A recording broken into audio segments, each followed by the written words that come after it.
a todos los temas y opiniones. Y ganamos el Martín Fierro de Oro Digital. Somos Canal 22 y vamos a seguir al aire 24 horas todos los días. Seguinos vos también.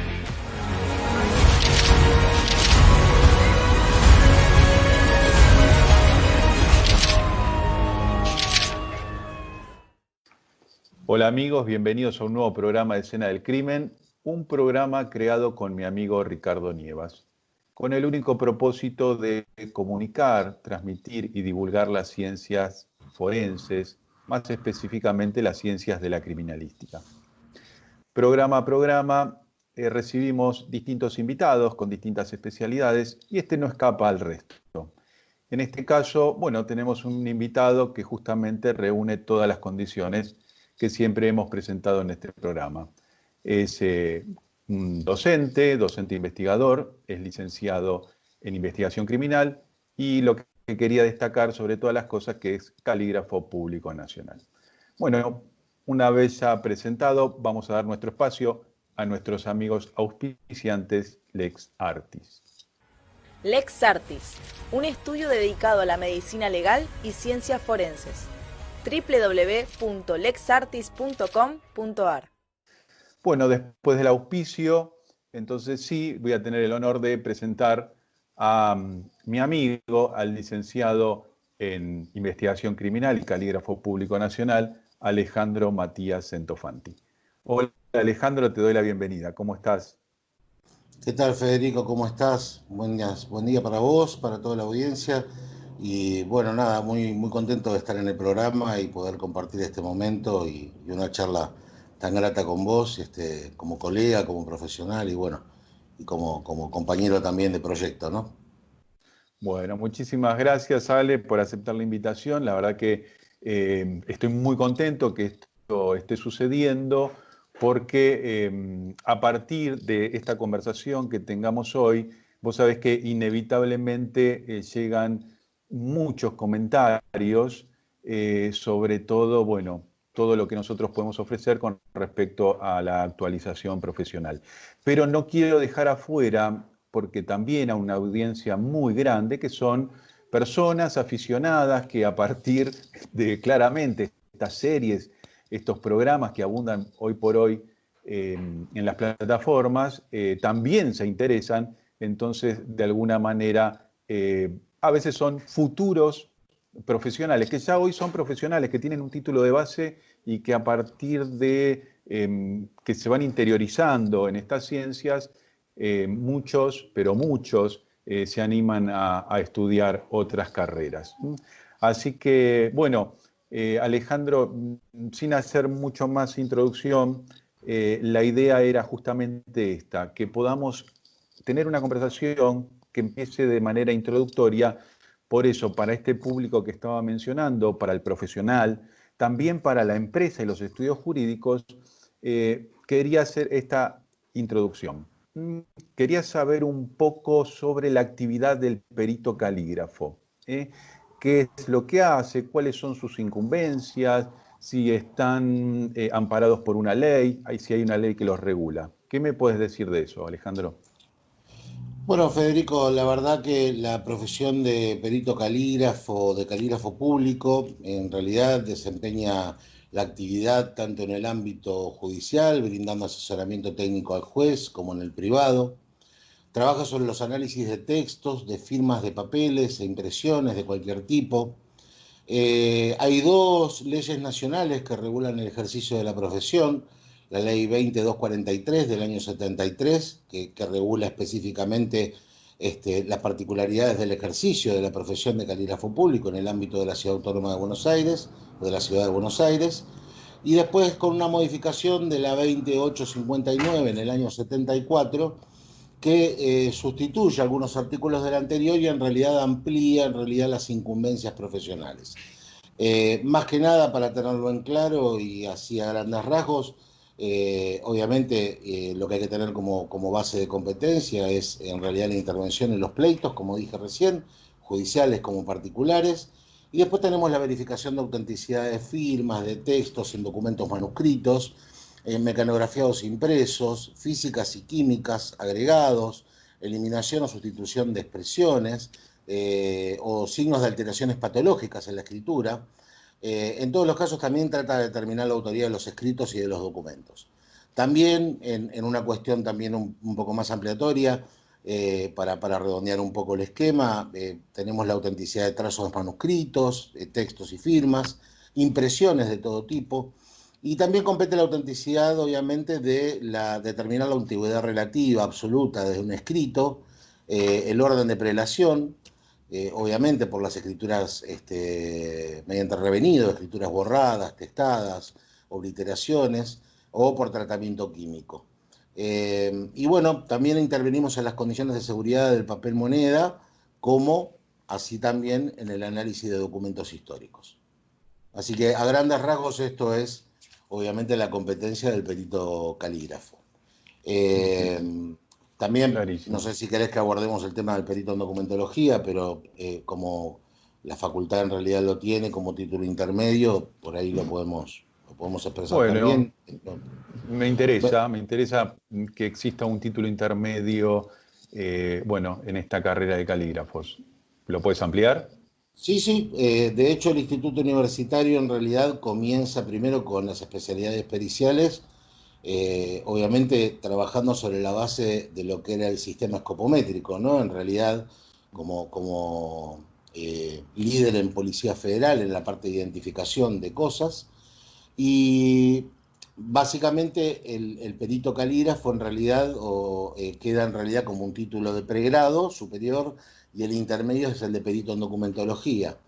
La cuestión particular, básicamente trabajan sobre el mismo aspecto, con la diferencia que el calígrafo en realidad está un poco más evolucionado respecto de lo que es los problemas de la escritura, cuestiones particulares obviamente que hacen a la grafología, a la anatomía y fisiología humana, a la historia de la escritura, y a la parte obviamente caligráfica, en particular en cuanto a lo que es confección de diplomas, por ejemplo, y el perito en documentología en realidad está más ligado obviamente a la identificación de documentos y a la identificación de manuscritos, pero por el sistema escopométrico, que en realidad es este sistema que te comentaba recién y que, bueno, obviamente lo postula el Instituto Universitario de la Policía Federal, que básicamente es la ciencia escopométrica que viene de la terminología de Scopene y Metrón, en realidad, que es observar y medir.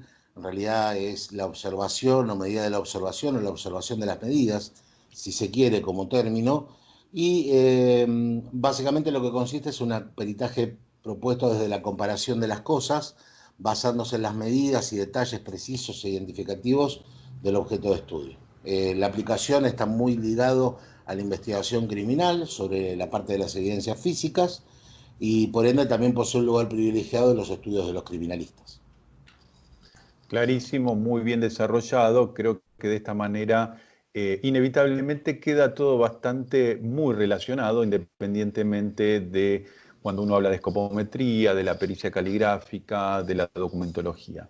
De alguna manera había algunas observaciones para hacer, pero claramente estamos hablando casi te diría de lo mismo.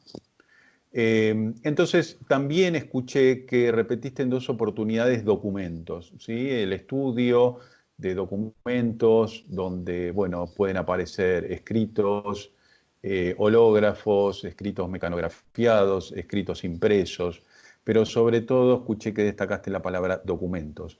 Entonces, también me gustaría si nos puedes ayudar con esta definición de documentos y si es posible clasificarlos. Sí, totalmente, Federico. La realidad es que el documento en cuanto a la terminología en sí misma nos lleva al concepto del término enseñar, ¿no? O sea, cuando hablamos de documento hablamos de enseñar en realidad, y es en efecto toda información que se produce materialmente con la finalidad de dar a conocer un fenómeno de la naturaleza o cultural, y que se utiliza básicamente en los sucesos para que puedan conocerse a través del tiempo. Básicamente, como decía recién, son medios para acreditar, probar, desmentir cosas que ocurrieron, y cuando decimos que hay ciertos hechos en realidad que se hayan documentados, significa que nos referimos a solo que hay testigos que vieron lo ocurrido, sino que tenemos pruebas materiales que se pueden ver, tocar y que demuestran obviamente lo aseverado. Actualmente el mundo nos provee de una diversa cantidad de documentos producidos obviamente por distintos medios. Entre ellos podemos destacar la información escrita, las voces, los ruidos, los grabados, las imágenes, en soportes varios como el soporte papel, en discos magnéticos, en soportes no convencionales, o pueden constituir en realidad películas, títulos profesionales, grabaciones, marcas, señales, entre otros. Consideremos también lo importante de la aparición de la escritura, ¿no? En el 3000 a.C., a partir de la aparición de la escritura, en realidad permite documentar los hechos de manera histórica. O sea, pensémoslos en términos, en realidad, que la escritura lo que genera es, o sirve en realidad como una fuente de conocimiento de las culturas pasadas, y ya que el conocimiento de los hechos transmitidos oralmente de generación en generación se desvirtuaban y se desprendían del contenido original. Entonces, pensemos qué tan relevante fue el hecho para la humanidad, que de hecho se lo consideró básicamente el inicio de la historia. Si lo vemos en un contexto del valor probatorio, los documentos considerados desde el sentido jurídico pueden ser obviamente privados o públicos.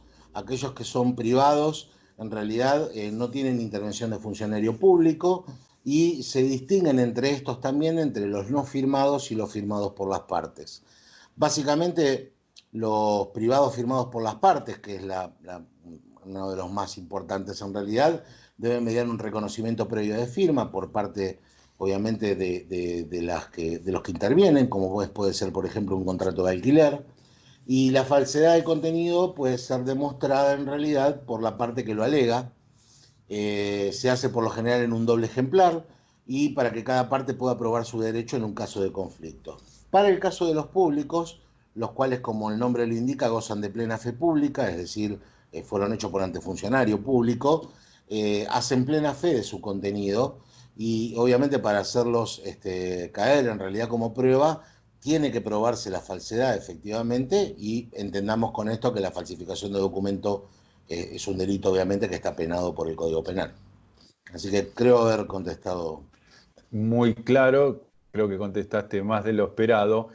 Sobre todo me interesó que hayas hecho un poquito de historia cuando nombraste la aparición de la escritura hacía 3000 años, ¿no? Dijiste, antes de Cristo. 3000 antes de Cristo. Entonces, inevitablemente me surge esta pregunta, porque para allá vamos, me parece. Quería ver si me podías capturar la esencia de lo que sería la evolución de estos documentos hacia lo digital, porque inevitablemente, bueno, después seguramente lo vamos a ampliar, pero quisiera que abordes esto, la evolución hacia lo digital. ¿Está sucediendo? ¿Estamos yendo hacia allá? ¿O simplemente es una apreciación mía? No, indefectiblemente estamos yendo hacia ese lugar. Yo te decía anteriormente que el hito histórico en realidad que marcó el comienzo de la historia fue en el 3000 a.C. con, obviamente, el desarrollo de la escritura. Pero tampoco hay que negar que en el 1450, en el siglo XV, cuando Gutenberg crea la imprenta en Alemania, obviamente marca el inicio de la Edad Moderna. O sea, hablamos de acontecimientos en realidad que tuvieron un importante contexto histórico, y no solamente desde el contexto histórico, sino que aparte generaron un cambio en la sociedad, ¿no? Un cambio en la forma de pensar, un cambio en la alfabetización, un cambio en las ideas. Entonces, lo primero que tenemos que tener en consideración, obviamente, era la primera parte del documento escrito por sí mismo, ¿sí? Donde había procesos primarios, donde había pinturas rupestres, ideogramas. Después pasamos a la alfabetización, obviamente con los primeros registros de escrituras manuscritas, la imposición de marcas personales que después fueron evolucionando a lo que es hoy lo que se conoce como la firma, ¿sí? Pero la característica particular es que a partir de la imprenta en realidad empezamos con un proceso de alfabetización, como decía antes, y la transmisión de ese conocimiento a través de los textos a toda la humanidad. También hay que considerar la evolución histórica desde la máquina de escribir, la invención de la máquina de escribir convencional, o sea, la escritura mecanográfica, como se la conoce, es importantísimo desde el punto de vista comercial y de la sociedad, del avance comercial y de la sociedad.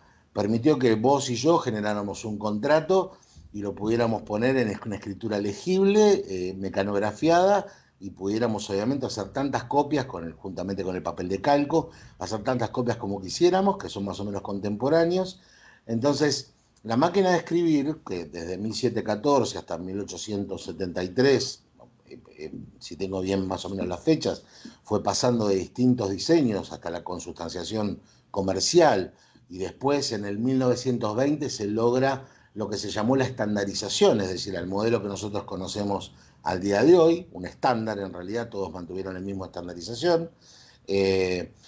Entonces, como habíamos hablado, si mencionamos a las computadoras también, tenemos que también mencionar a las impresoras como un implemento importantísimo, obviamente, para lo que es la consustanciación de los documentos en realidad, que estaban informatizados, pasarlos obviamente a impresión.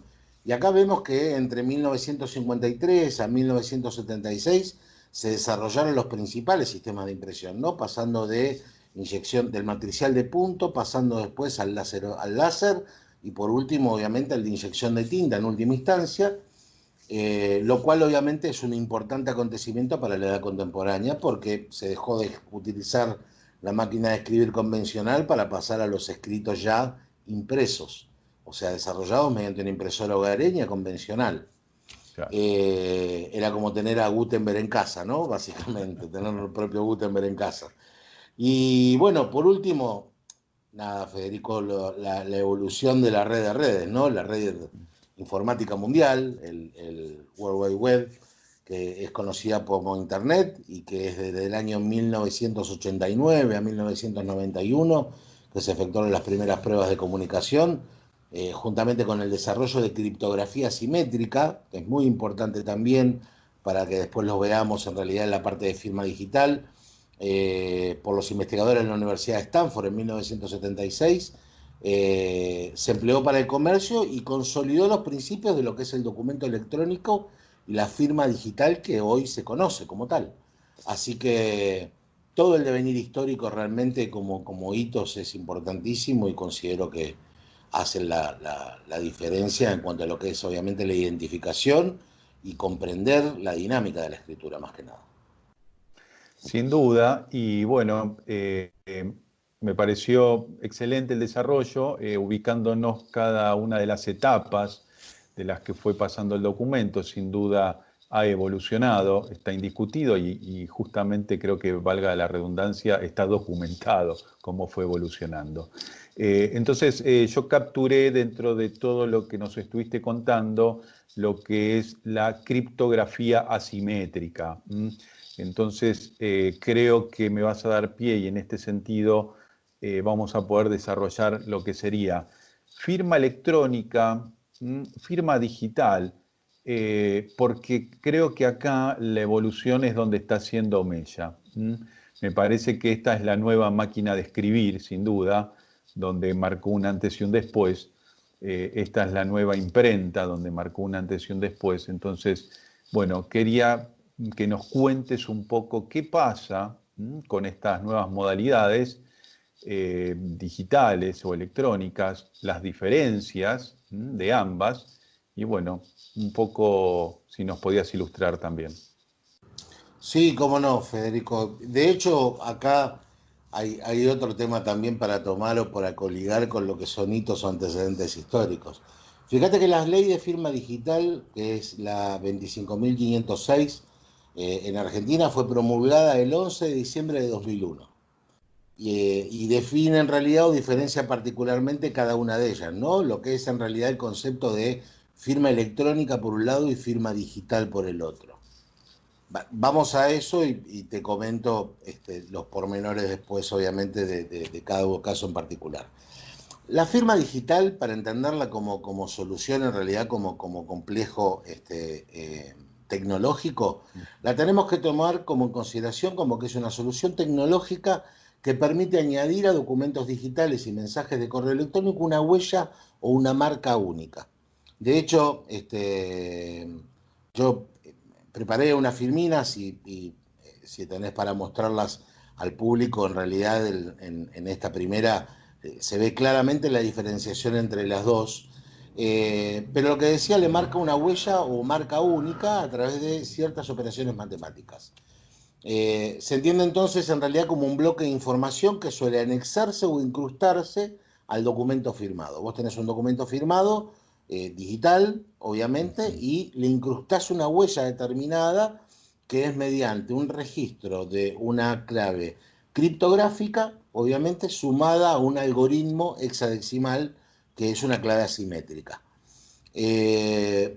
Al receptor le permite identificar al firmante de forma fehaciente.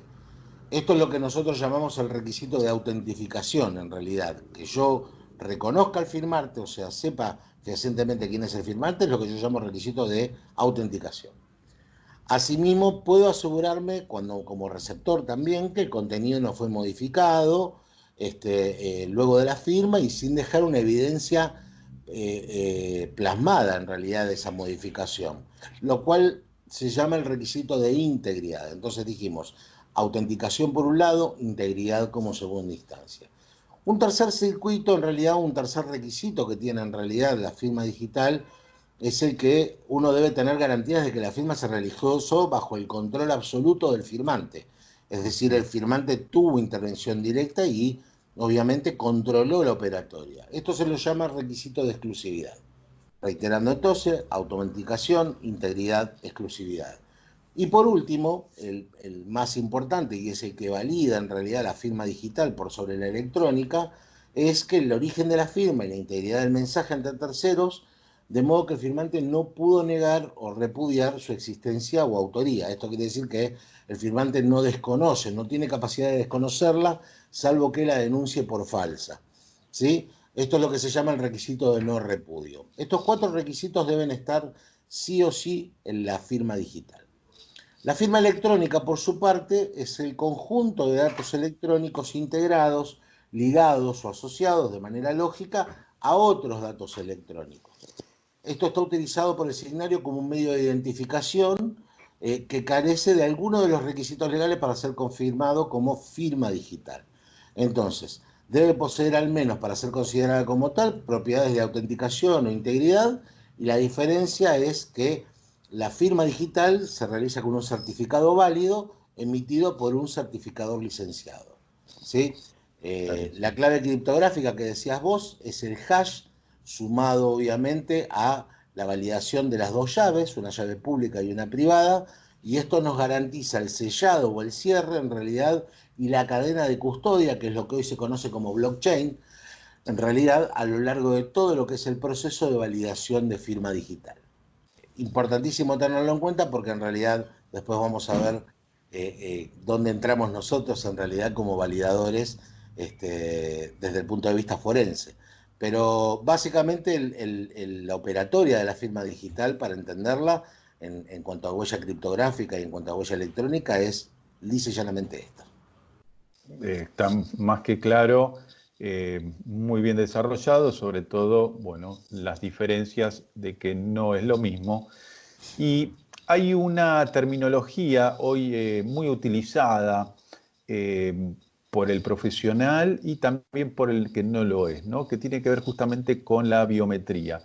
Hoy cualquier persona que accede a comprar un teléfono de última tecnología, bueno, puede ingresar por diferentes maneras a su teléfono. Cuando lo tiene bloqueado por algún motivo, puede entrar con huella digital, puede entrar por lectura geométrica del iris. Y bueno, entonces esta terminología empezó a ser muy utilizada por el público en general, pero muy pocos saben qué es la biometría. Entonces quería que nos expliques un poquito qué es la biometría y si hay, pues se clasifican distintos tipos, ¿verdad? Tal cual. Sí, obviamente la biometría, entendida como tal, como el término, en realidad es bios, viene de vida, en realidad, y metría, metros de medición, o sea, medición de los elementos de vida, en realidad, ¿no? Si lo tenemos que definir desde el punto de vista de la definición, lo hablamos de que es la parte de la biología que estudia de forma cuantitativa la variabilidad individual de los seres vivos, utilizando obviamente métodos estadísticos. Cuando el estudio se automatiza en realidad, o sea, cuando entra en un proceso de automatización, utilizando métodos matemáticos en realidad o algoritmos y ayudado por ordenadores, se llama lo que da lugar a la biometría informática. Así, tenemos que entender que la identidad que se construye utilizando estos procedimientos se llama identidad biométrica de la persona. Para explicarlo más coloquialmente, básicamente, y que sea totalmente entendible, lo que hace la biometría es una serie de medidas de características específicas que permite la identificación de personas utilizando dispositivos electrónicos que las almacena, las resguarda. Esta identificación se genera a partir de comparar en realidad características físicas específicas de cada persona con un patrón conocido o almacenado en una base de datos. Así tenemos que tener en consideración que los lectores biométricos identifican a la persona por lo que es, llámese las manos, los ojos, las huellas digitales, la voz, el rostro, la firma. Y un sistema biométrico, básicamente, o sea, hablábamos de los lectores, el sistema biométrico es un procedimiento automatizado que realiza tareas de biometría, básicamente, y basa sus decisiones de reconocimiento mediante una característica personal, que puede ser reconocida y o verificada de forma automatizada. Con lo cual, si lo tenemos que dividir en grupos, tenemos dos grandes grupos de biometría. Tenemos por un lado la biometría estática, ¿sí?, que es la fisiológica, y por el otro lado tenemos la biometría dinámica, que es la biometría conductual, la que se modifica por factores de temperamento o conducta. La fisiológica en realidad corresponde a la fisiología en realidad o la antropometría y que está vinculada obviamente a las medidas humanas. El primero en realidad, el que es fisiológico o estático, se basa en las medidas o los datos de parte del cuerpo, como dije recién, y lo más importante son las medidas de las huellas dactilares, el iris, la retina, la mano y el rostro, que son básicamente los que se están utilizando hoy para todo lo que es el sistema de identificación estática. Si vamos al segundo, que es la biometría dinámica, que es la conductual, se basa en las medidas o datos de acciones de la persona, ¿sí? Y acá hay que tomarlo en consideración porque la gente dice, ¿cómo puede ser? Bueno, indirectamente en las características físicas la persona releva estos datos, es decir, permite ver estas acciones, y estas son, por ejemplo, el uso de la voz, el tipeo, la forma de mecanografiado, la forma de tipeo de un teclado, por ejemplo, o inclusive la firma de la persona, que obviamente es importantísima en cuanto a lo que permite revelar desde los datos obviamente personales como la identificación. Clarísimo, entonces no me queda más que preguntarte respecto a, bueno, al desarrollo clarísimo que hiciste de la biometría en sus clasificaciones, y quería profundizar en lo que nos interesa hoy, que es la escritura y la firma. ¿Pueden considerarse como una forma de identificación desde este punto de vista? Federico, definitivamente que sí. La identidad conocida como tal es efectivamente el conjunto de características y particularidades de origen congénito adquirido que hacen que una persona o cosa sea ella misma con prescindencia de otra cosa de la misma especie, o sea, de otra de la misma especie. A lo que vamos es, proviene etimológicamente del latín idem, que significa lo mismo, y entonces, a ver, es la cualidad inherente a cada ser o cosa, de ser igual a sí mismo y diferente a los demás. Esto es lo que se conoce en realidad técnicamente como el principio de mismidad, ¿no? En cuanto a la identificación. Y aparte se subdivide la identidad humana en 4 características, ¿no? Que tenemos por un lado la identidad física, la identidad psíquica, la identidad biográfica y por último la identidad gráfica. Entonces, en esta última particularmente, la identidad gráfica, y como dije en la pregunta anterior, está condicionada por factores de temperamento y conducta, pero por ello, dentro de las biométricas es considerada en la clasificación de conductual o dinámica. Sin lugar a dudas, permite identificar a la persona por sus producciones manuscritas o signarias. Eso que no quepa ninguna duda. Y así el desarrollo de las tecnologías de información y comunicaciones nos han permitido evolucionar a lo digital para capturar las particularidades de forma y formación del grafismo, pudiendo mensurar a través de la captura digital de firmas, o comercialmente conocido como el Signature Pad, pudimos registrar en las mismas un sistema en línea que mediante un software de aplicación permite obviamente el registro del diseño de la firma del manuscrito hológrafa y su mensuramiento de características íntimas, lo que se llama en realidad grafométricamente o grafometría, logrando identificar varianzas, alternancias de presión, velocidad, ubicación del espacio, los trazados físicos, aéreos, periféricos, tiempo y secuencia de ejecución, con lo cual obviamente todo este contexto brinda a la ciencia pericial caligráfica una aportación de importantísimas herramientas para la valoración y para la identificación. Considero, sin lugar a dudas, que es el andamiaje y el preámbulo de nuestro trabajo de investigación en el marco del Instituto Universitario de la Policía Federal Argentina, que busca homologar en realidad, o procuramos homologar ambos sistemas de análisis, el método tradicional versus los sistemas informáticos contemporáneos, en aras de adaptarnos obviamente a las tecnologías aportadas. Bueno, Ale, más claro imposible, realmente cómo lo pudiste desarrollar, creo que a más de uno de los cuales por ahí este lenguaje técnico no es muy accesible, creo que han podido acceder porque fuiste muy claro, lo pudiste expresar desde un lenguaje amigable y lo valoro muchísimo. Pero bueno, increíblemente llegamos al final del programa. Sabés que estoy siempre agradecido por todo lo que aportás permanentemente a la ciencia.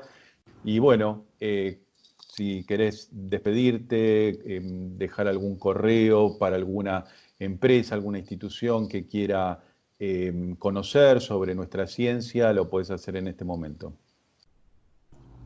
Perfecto, Federico.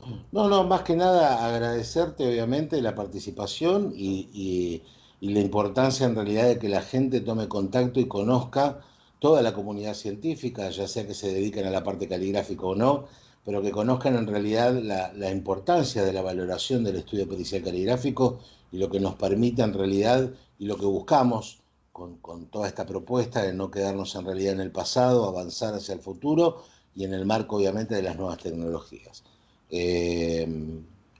Mi nombre obviamente me ubican obviamente por el nombre en las redes sociales, así que no hay ningún inconveniente respecto a eso y estoy totalmente abierto a cualquier consulta que deseen manifestar.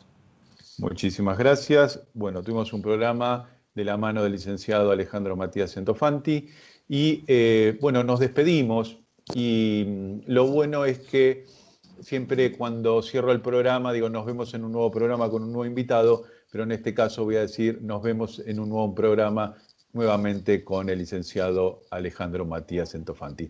Muchísimas gracias y nos vemos en el próximo programa.